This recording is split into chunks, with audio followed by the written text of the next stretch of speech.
Will India see simultaneous elections soon? With the last week of the winter session underway, One Nation, One Election bill is going to be tabled in Parliament today. With BJP and Shiv Sena issuing a three-line whip for all its MPs to be present in the House. Law Minister Arjun Ram Meghwal will introduce the bill to further amend 4 acts crucial for One Nation, One Poll. This bill seeks to align elections for Union Territories assemblies. Opposition has been up in arms against simultaneous elections, claiming it would erase regional parties. Earlier, India Today accessed exclusive details of the government's One Nation, One Election plan. The bill may be sent to the Joint Parliamentary Committee for detailed discussion.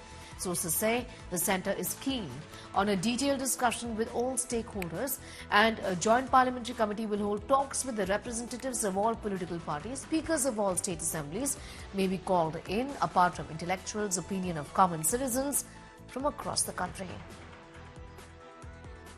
There are too many flaws with the concept as it's presented at the moment. It fails to take into account why we even have the kind of slipping schedules we have today after we had begun in 1952 as One Nation, One Election. 52, 57, 62, 67, all the elections that the government wants to be on the same day were on the same day. It is only because governments fell, coalitions fell apart, people lost votes of confidence, or governments were dismissed and they had to come back another time, or a government decided to call an early election. All these reasons can still happen in the future. So you go through the great trouble and expense of calling this new scheme, you may end up in exactly the same position within 20 years, which is what happened earlier. So the government needs to defend its own thinking a little better. हम इस विधेयक का कड़ा विरोध करते हैं। 17 जनवरी 2024 को कांग्रेस अध्यक्ष मल्लिकार्जुन खड़गे जी ने रामनाथ कोविंद जी की समिति जो थी, रामनाथ कोविंद जी उसके अध्यक्ष थे, उनको 4 पन्ने का एक खत लिखा कि कांग्रेस पार्टी क्यों, क्या कारण हम इस विधेयक का विरोध कर रहे हैं। हम वन नेशन वन इलेक्शन का विधेयक को संविधान के खिलाफ मांगते हैं। वो संविधान की मूल ढांचा जो है, बेसिक स्ट्रक्चर जो है, उसके खिलाफ है। हमारी तो मांग रहेगी कि जेपीसी सरकार ने करे और चर्चा हो, और जो भी निर्णय हो वो सारों से चर्चा करके हो। हमारी मांग जेपीसी की है, हमारी पार्टी की मांग जेपीसी की होगी। बिहार में पहले एक फेज में तो चुनाव करा लें। जो इलेक्शन कमीशन बाय इलेक्शन जो है वो एक फेज में एक दिन नहीं करा सकता, तो ये बेकार की बात है। कहा जा रहा है कि भाई बड़ा खर्च होता है, ये होता है। अब मोदी जी खर्च की चिंता कर रहे हैं। कितना विज्ञापन में खर्च किया है सरकार ने, काम क्या किया है देश के लिए? केवल विज्ञापन की सरकार है, कागजों पे सीमित है। मेन मुद्दे जो है उससे डाइवर्ट करने का प्रयास करते हैं ये लोग। 2024 का जनरल इलेक्शन में बंगाल में जब चुनाव हुआ तो बंगाल जैसे राज्य में, प्रदेश में 7 दफा में चुनाव किया गया। ऐसा ही आप अगर देखेंगे तो 2 महीना पहले, 1 महीना पहले झारखंड में जब चुनाव हुआ, झारखंड जैसा एक प्रदेश में आपने 2 दफा में चुनाव करवाया। जो एक छोटा सा राज्य में 2 दफा में, 7 दफा में, 8 दफा में चुनाव करवा रहे, वो कहां से 140 करोड़ का देश में 1 दफा में चुनाव कराने की बात करता है।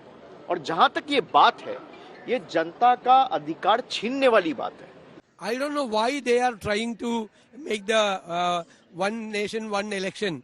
All these things, the diversities are here. What is the idea of India? All things are not one. All things are not one. The speciality of the special features, our legacy, our cultural legacy, our political legacy, all clear. It manifests our diversity in our the dress, our food, our culture, everything. Even the geographical area are different. But I don't know why they are now acting against the idea of India. All right, so what does the road ahead really look like as far as the One Nation, One Poll bill is concerned? What's the procedure, so to speak? Tabling of the bill in Lok Sabha is the first move. Then the bill is going to be sent to the Joint Parliamentary Committee for discussion. Bill needs, remember, two-thirds majority in Lok Sabha. Also, it needs the same majority, the same numbers in Rajya Sabha to be cleared in both houses. It needs not from half the states. Remember, it involves states, union territories, stakeholders. The president is to give the final assent to this particular bill. Let's talk a little about the aim of the bill. What does it then seek to achieve? One poll, for Lok Sabha elections and for state assembly elections. In fact, we'll go straight across to Congress's Manikam Tagore speaking on this. Listen in. Has taken place.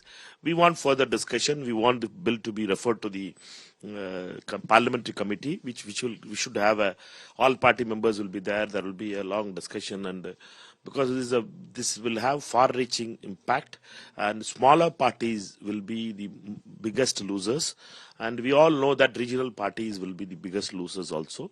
Many voices from India is a multiple voices, and we all know that parliamentary system allows multiple voices to come to parliament, from Manipur to Sikkim to Tripura to Gujarat to Jammu and Kashmir to Tamil Nadu. There's multiple voices we hear it in parliament.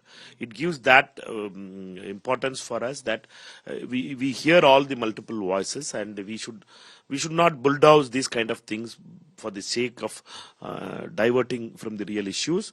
And the government, I hope that government refers this to the JP for a parliamentary committee, which the Honorable Speaker feels good.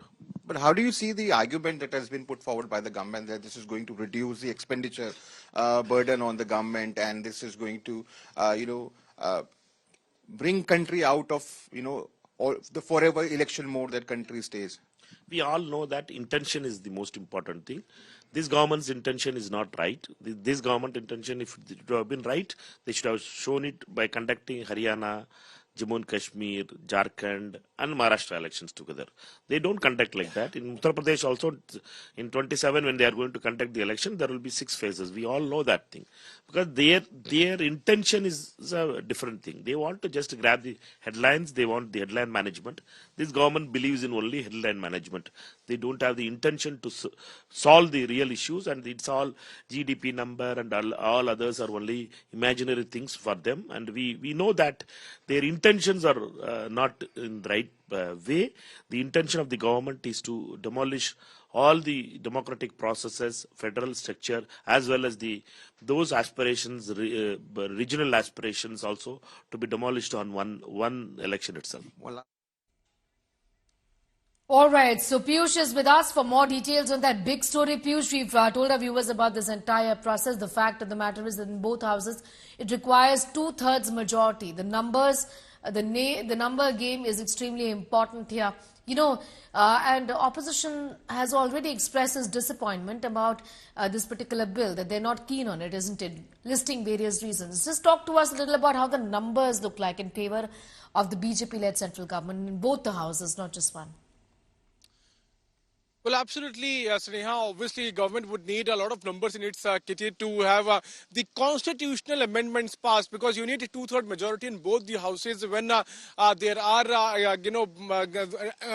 2/3 majority at the time when the number of parliamentarians are present. So the current members are the one on which the 2/3 majority is counted. So today at 12, when Arjuna Megwal, Union Law Minister, presents this bill, we can expect this to be sent to JPC, because the government is of the view of having a wider consultation on this entire process. There are around 18 constitutional amendments. Those have to be done.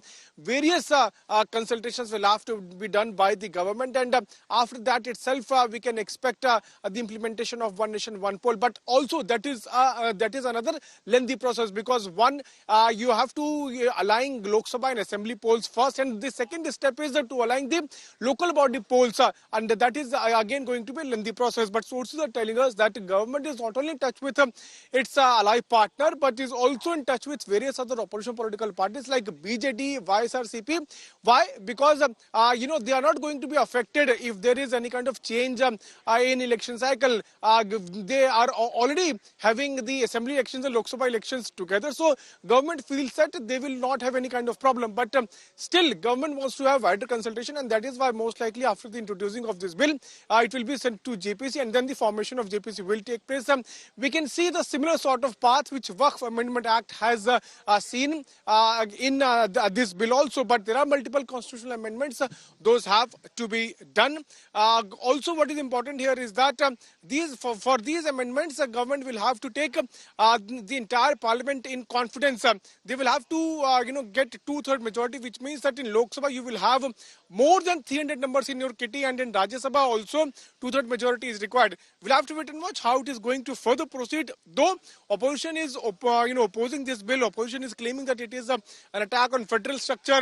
There are various voices coming in, Sneha, where the opposition political parties are saying that the regional parties will be finished if one nation, one poll is implemented. Now we'll have to see how the government is going to move ahead. Today at 12 p.m. it's going to be very crucial to see as to how the government tables it and what kind of procedure it is further going to be followed. All right, I'm going to in fact leave it at that for the moment. Piyush Mishra getting us those details.